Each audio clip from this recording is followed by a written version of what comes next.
when the Islamic warrior Saladin conquered the Crusaders and took control of Jerusalem, all right, he entered into an agreement that the Muslims would protect the Christian churches. And so he appointed 2 Muslim families. Both of these families have been in Jerusalem for, close to 1,000 years. And each generation has passed down the key. The key. Right.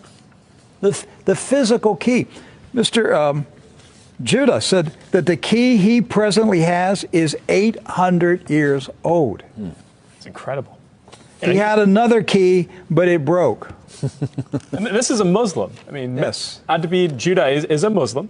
And he said it's a great honor for a Muslim to hold the key to the Church of the Holy Sepulchre, which is the most important church in Christendom. That's not disrespect. That's, we don't hear this in America. We don't hear, because what we have been told is Christian Americans, you should hate Muslims, you should kill Muslims. Because they're going to tear down all the churches yes.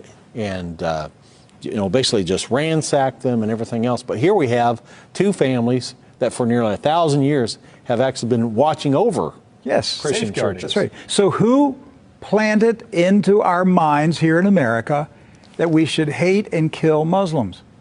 Who planted that thought in our head? Because it came into our society after 9/11. That's correct.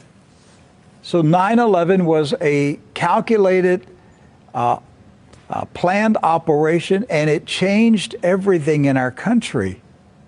And so we were saturated with media propaganda, which who owns the media in this country? So we're saturated with this media propaganda. You Americans, you need to hate Muslims. You need to go to war. You need to send your sons to go kill Muslims. All right? And yet, when you go to the Middle East, you find out that the Muslims, like Christians, are taking care of Christian churches. Yes. Do not hold animosity against Christians or Americans, except in the case where Americans are pushing for war in their countries or trying to take their land. So they've lived together. They've lived together for centuries and centuries. Jews, Christians, and Muslims have lived together for centuries. They were buying and selling. They were trading. They were doing business together. They were building houses next door to each other for centuries. And it didn't change until the Zionists came. Now, see, you say, wait a minute, I thought Zionists are Jews. Not all Jews are Zionists. And not all Zionists are Jews. Right. Zionism is a political movement. Yes. Right. It's an ideology. Yes. Not an ethnicity. And so when the Zionists came to Jerusalem and Palestine, basically in the 1920s and 30s and 40s, all right, they came to agitate. They came to infiltrate. They came to seize control.